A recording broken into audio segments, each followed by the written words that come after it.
Assalamualaikum warahmatullahi wabarakatuh. Perkenalkan, nama saya Teddy Riswandi, saya dari Cihara. Perkenalkan, nama saya Sabina Dwi Cahya Kusuma dari Bojonegara. Perkenalkan, nama saya Nur Khalifah dari KP Kemeranggen. Perkenalkan, nama saya Syahrul dari Lontar. Perkenalkan, nama saya Ning Hesti dari Desa Domas. Kami dari RA1 Manajemen. Di sini kami akan mempresentasikan terkait tingkat pengangguran yang dialami di Desa Mangkunegara. Oke, baiklah. Langsung aja ke videonya. Cekicro. Saya Sabina Dwi Cahya Kusuma. Di sini saya sebagai pemateri pertama dan materi kedua yang akan disampaikan oleh Nehesti. Pemateri ketiga akan disampaikan oleh Nur Khalifah.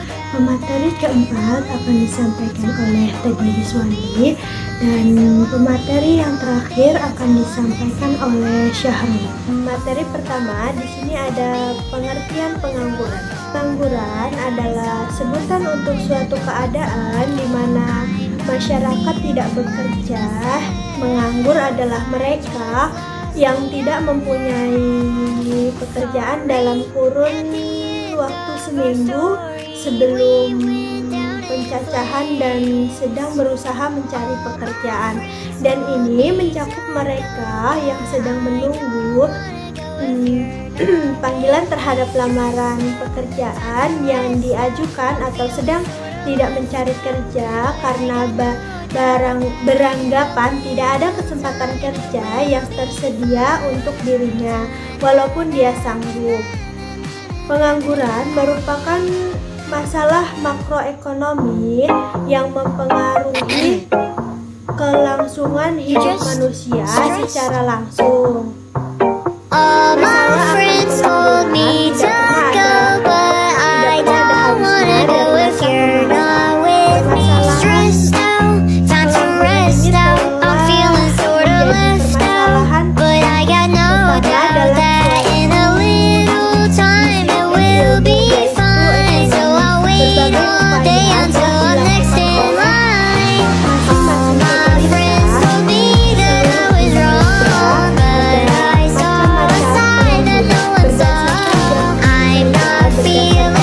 dan pengangguran dikelompokkan menjadi tiga macam, yaitu satu, pengangguran terselubung atau disguised unemployment, adalah tenaga kerja yang tidak bekerja secara optimal karena suatu alasan tertentu.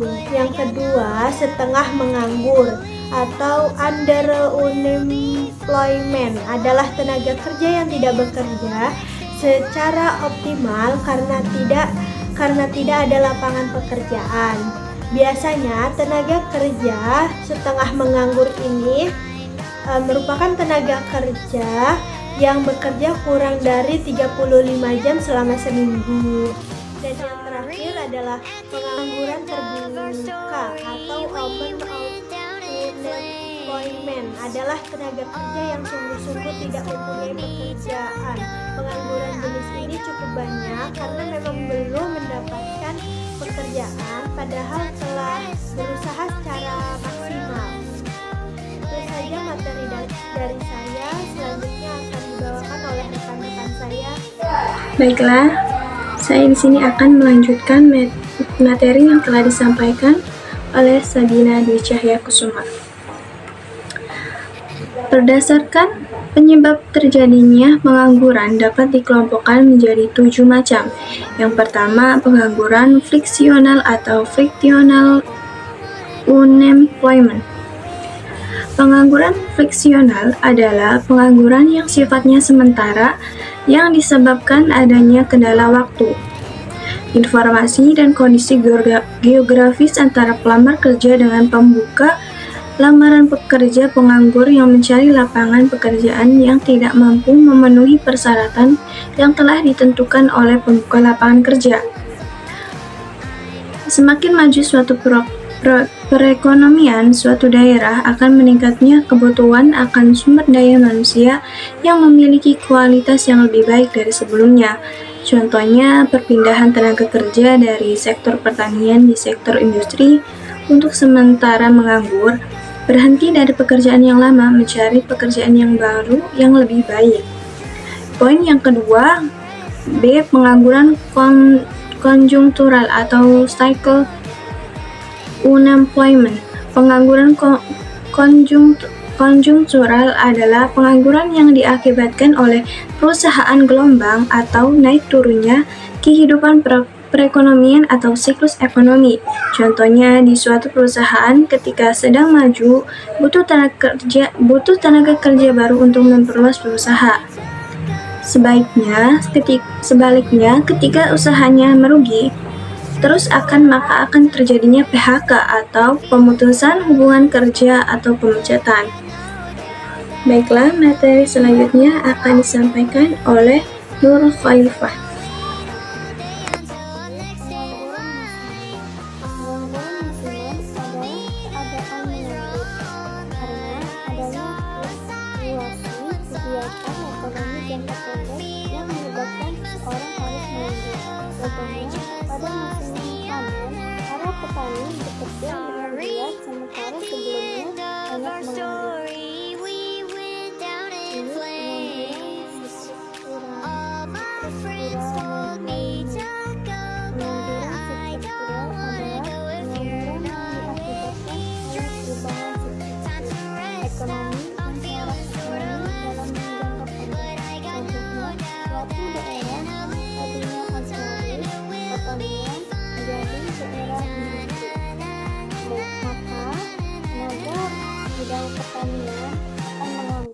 Pengangguran struktural bisa diakibatkan oleh beberapa kemungkinan seperti akibat permintaan berkurang, akibat kemajuan dan penggunaan teknologi, akibat kebijakan pemerintah.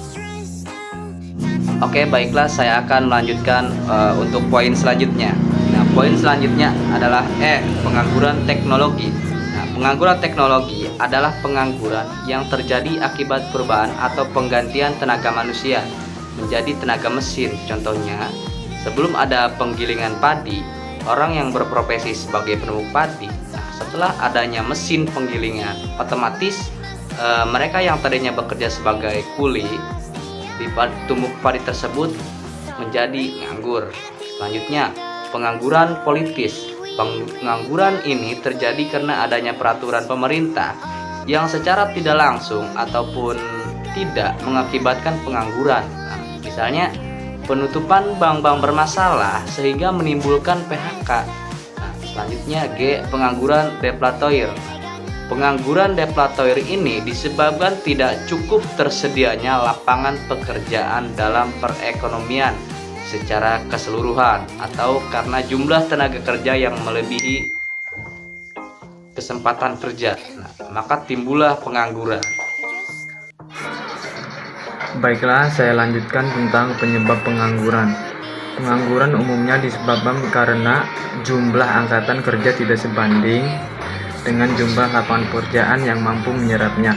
Pengangguran seringkali menjadi masalah dalam perekonomian karena dengan adanya pengangguran, produktivitas dan pendapatan masyarakat berkurang sehingga dapat menyebabkan timbulnya kemiskinan dan masalah-masalah sosial lainnya. Tingkat pengangguran dapat dihitung dengan cara membandingkan jumlah pengangguran dengan jumlah angkatan kerja yang dinyatakan dalam persen. Ketiadaan pendapatan menyebabkan penganggur harus mengurangi pengeluaran konsumsinya yang menyebabkan menurunnya tingkat kemakmuran dan kesejahteraan. Pengangguran yang berkepanjangan juga dapat menimbulkan efek psikologis yang buruk terhadap penganggur dan keluarganya. Tingkat pengangguran yang terlalu tinggi juga dapat menyebabkan kekacauan politik, keamanan dan sosial sehingga mengganggu pertumbuhan dan pembangunan ekonomi. Akibat jangka panjang adalah menurunnya GNP dan pendapatan per kapita suatu negara. Baiklah, selanjutnya cara-cara mengatasi pengangguran. Untuk itu perlu diupayakan cara mengatasi pengangguran antara lain sebagai berikut. Yang pertama, meningkatkan mutu pendidikan. Yang kedua, meningkatkan latihan kerja untuk memenuhi kebutuhan keterampilan sesuai tuntutan industri modern. Yang ketiga, meningkatkan dan mendorong kewirausahaan. Yang keempat, mendorong terbukanya kesempatan usaha-usaha informal. Yang kelima, meningkatkan pembangunan dengan sistem padat karya. Yang terakhir, membuka kesempatan kerja ke luar negeri. Oke, baiklah, mungkin hanya itu saja yang dapat kami presentasikan. Materinya terkait Tingkat pengangguran yang ada di Desa Mangkunegara. Oke, baiklah, cukup sekian. Akhirul kalam. Wassalamualaikum warahmatullahi wabarakatuh.